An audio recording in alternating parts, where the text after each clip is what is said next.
এটা হলো আমার দিদির বাড়ি, আর দিদির বাড়ির ঠিক পাশেই হয়েছিল এই সুন্দর একটা প্যান্ডেল। এটা স্টেশন থেকে নেমে রিষড়া মোড়পুকুর ফার্স্ট লেনে এই প্যান্ডেলটা, বিশ্ব পরিবারের এই প্যান্ডেল। এখানে দুর্গা পুজো, কালী পুজো, জগদ্ধাত্রী পুজো, সরস্বতী পুজো, সব পুজোই এখানে হয়। আর এটা হচ্ছে স্টেশনের পশ্চিম প্রান্তে অবস্থিত। পায়ে হেঁটে 2 মিনিট লাগে এই ঠাকুরটি দেখতে। এইবারের থিম ছিল এই ঠাকুরের মণ্ডপের রানার।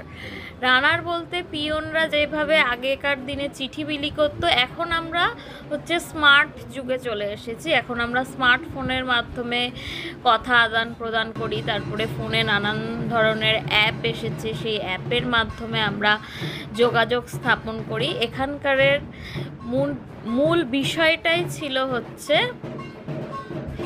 পুরনো যুগের যোগাযোগের মাধ্যম ছিল রানার, আর বর্তমান আধুনিক যুগের যোগাযোগের মাধ্যম হলো স্মার্টফোন।